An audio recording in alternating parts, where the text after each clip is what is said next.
इस वीडियो के माध्यम से दुनिया भर के तमाम डॉक्टरों के कंधों का सबसे बड़ा बोझ मैं कम करने जा रहा हूं।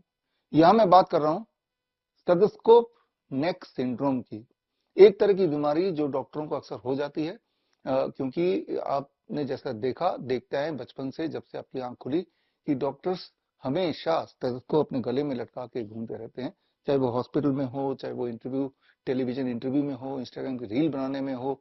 अक्सर डॉक्टर्स पसंद करते हैं स्टेथोस्कोप को गले में लटका के इस तरह से रहना। लिहाजा जैसा आप रिसर्च पेपर में देख रहे हैं, अलग अलग तरह की बीमारियां डॉक्टर को घेर लेती हैं, जैसे नेक पेन हो गया, या इन्फ्लेमेशन हो गया, या एलर्जी हो गई, या फिर आपको गौर करना होगा स्टेथोस्कोप का जो चेस्ट पीस है, जो पेशेंट्स पे बार बार उनके स्किन से टच होता है, तो ये देखा गया है, रिसर्च से पता चला है कि सबसे ज्यादा कॉन्टेमिनेटेड अगर कोई वस्तु है हॉस्पिटल सेटअप में, वो डॉक्टरों के हाथ से भी ज्यादा ये स्टेथोस्कोप है, क्योंकि इस चेस्ट पीस को बार बार धोया तो जाता नहीं है, साफ तो किया जाता नहीं है, तो इन्फेक्शन का फैलने का सबसे बड़ा कारण यही हो गया है।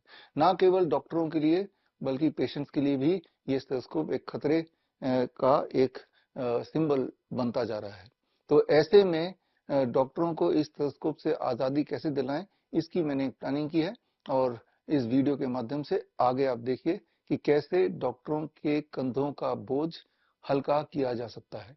यह है मेरा सोल्यूशन, यानी कि डॉक्टर्स के कंधे का बोझ हल्का हो गया, और डॉक्टर का जो ऑब्सेशन होता है कि अपने स्टेथोस्कोप को फ्लॉन्ट करके दिखाना कि मैं डॉक्टर हूं, हर जगह स्टेथोस्कोप भी गले में लटका के घूमते हैं, वो जो ऑब्सेशन वो भी पूरा होगा। ये टी शर्ट आप देखिए, ध्यान से देखिए, ये दिखने में बढ़िया है, इससे ये भी प्रतीत हो रहा है कि भाई स्टेथोस्कोप का सिंबल भी आ गया, और ये पीछे तक अगर आप देखेंगे, ये पूरी तरह से पीछे से लेके आगे तक ये पूरी डिजाइन, और लगभग लगभग इसके साथ अगर फोटो भी खिंचाएंगे तो लगेगा कि हाँ, स्टेथोस्कोप तो गले में लटका हुआ है, शायद ये डॉक्टर है।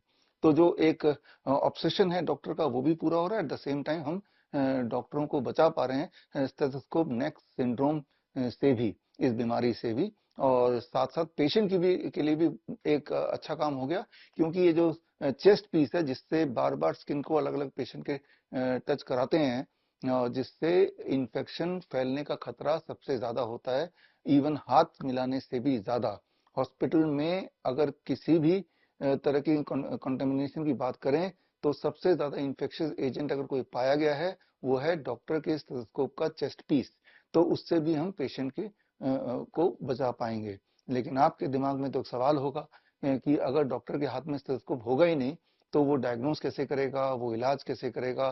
क्योंकि बचपन से, जब से आपकी आंख खुली, आपने यही देखा कि जब भी आप कभी किसी डॉक्टर के पास जाते हैं इलाज के लिए, तो सबसे पहले अक्सर आपको स्टेथोस्कोप का ही सामना करना पड़ता है, और डॉक्टर जब ऑस्कल्टेट करता है, तो एक पेशेंट को एक तसल्ली भी होती है अंदर से कि डॉक्टर ने मुझे अच्छी तरह देख लिया, अब तो मैं ठीक हो ही जाऊंगा। हमें यह समझना पड़ेगा कि हर समाज में कोई ना कोई मान्यता होती है, कोई ना कोई सुपरस्टिशन होती है, लेकिन ये जरूरी नहीं कि जो मान्यता है वो साइंटिफिक हो। मैं यहाँ पे उदाहरण देता हूँ गैलीलियो का, आज से 400-500 साल पुरानी बात कर लेते हैं। वो जमाना था जब ये माना जाता था कि अर्थ सेंटर में है और सूरज अर्थ के चारों तरफ घूमता है। लेकिन गैलीलियो ने साइंस के माध्यम से साबित किया, बात है 1633 की, कि अर्थ सेंटर में नहीं है, सेंटर में तो सूरज है। लेकिन उस वक्त की जो मान्यता थी वो ठीक इसके विपरीत थी। As a result Catholic Church के द्वारा सजा सुनाई गई गैलीलियो को, और अपना रेस्ट ऑफ द जीवन उन्होंने अपने घर में as a jail, house arrest बिताया, जब तक उनकी डेथ नहीं हो गई। जबकि सच क्या है वो हमें पता है। तो कभी कभी ये होता है कि मान्यता इतनी प्रेवलेंट हो जाती है कि हमारी आंखें अंधी हो जाती है, हम उसका साइंटिफिक एस्पेक्ट देखना ही नहीं चाहते और देख भी नहीं पाते।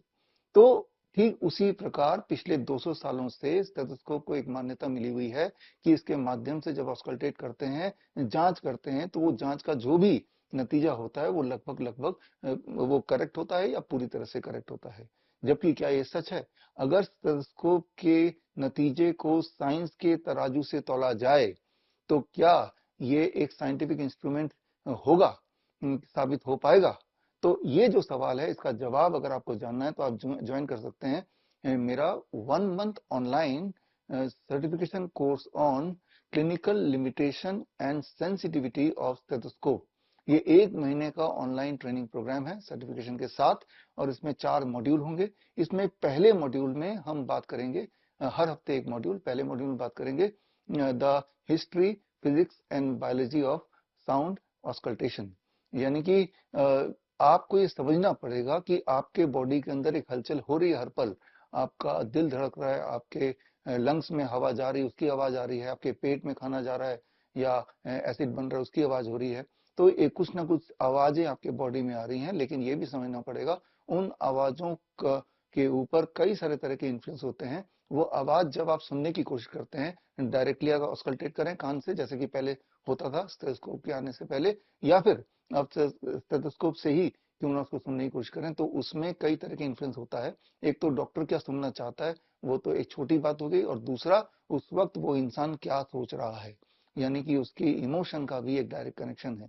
तो इतने सारे कई सारे इंटरफेरेंस के बाद क्या वो जो डायग्नोसिस है वो करेक्ट होगा, ये जानना जरूरी है। इसको जानने के लिए सेकेंड मॉड्यूल को समझना पड़ेगा, that is the anatomy of heart, lungs and abdomen.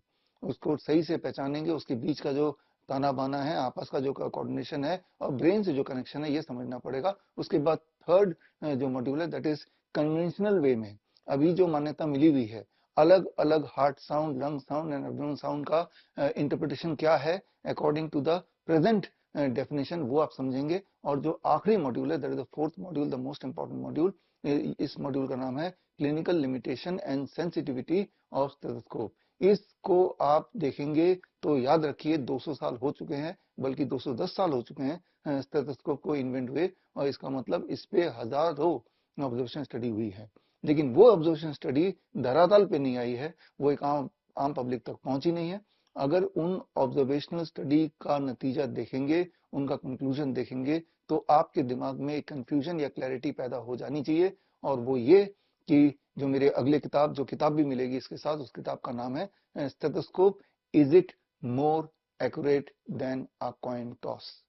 तो आप ये जानेंगे कि स्टेथोस्कोप से ऑस्कल्टेट करके जो नतीजा निकालेंगे वो लगभग लगभग उतना ही एक्यूरेट होगा for most of the things, जितना कि कॉइन टॉस से, यानी कि रैंडमली कोई भी नतीजा आप सोच लेंगे। तो मेरी बात मुझे पता है कि सुनने में बड़ी ही आपको शॉकिंग लग रही होगी, या आपको लग रहा होगा ये तो बेकार की बातें हैं, लेकिन मैं साइंस बेस्ड बात कर रहा हूं कि साइंस क्या कहता है। पिछले 200 सालों में जो सारे ऑब्जर्वेशन स्टडी स्टेथोस्कोप के इर्द गिर्द हुआ है, उसका नतीजा क्या कहता है। और ये एक आम आदमी के लिए, या खास तौर पे वो लोग जो हेल्थ फील्ड में है, चाहे प्रेशर एक्सपर्ट हो, चाहे आप एक डाइटिशियन हो, चाहे आप नेचुरोपैथी एक्सपर्ट्स हो, आपके लिए, या फिर आप एक कॉमन मैन हो, आपके लिए ये समझना जरूरी है, खास तौर पे अगर आप कॉमन मैन है, क्योंकि at the end of the day आपके ऊपर ही ऑस्कल्टेट किया जाता है और उसको एक डायग्नोसिस का पहला कदम की तरह लिया जाता है। तो कहीं आपका जो डायग्नोसिस है वो वाकई में करेक्ट है, कहीं वो मिस डायग्नोसिस तो नहीं, तो ये समझना आपका हक भी है, आपकी रिस्पॉन्सिबिलिटी भी है। तो ये जो कोर्स है, ये 1 जून से शुरू होने वाली है, पहला बैच। और पहले बैच में अगर आप रजिस्टर करना चाहते हैं तो आप जा सकते हैं रजिस्टर करने के लिए टू माय वेबसाइट bishrup.com/class, जो शॉर्ट फॉर्म है class, clinical limitation and sensitivity of stethoscope. और इसमें आप जब देखेंगे तो आप पाएंगे कि स्टेथोस्कोप एक सिंबल जरूर है मॉडर्न मेडिसिन का, मॉडर्न साइंस का, लेकिन सिंबल के पीछे का जो सत्य है, यानी कि जो एविडेंस है, वो पूरी तरह से खोखला है। तो खोखला है तो सोल्यूशन क्या है, वो भी आप सीखेंगे इस online 1 month online training program में। एनीवे, मिलेंगे 1 जून को इन द क्लास।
बड़ी से बड़ी बीमारी का आसान से आसान इलाज घर बैठे ही हो सकता है। अधिक जानकारी के लिए कांटेक्ट करें nearest Dr. BRC Clinic @ home.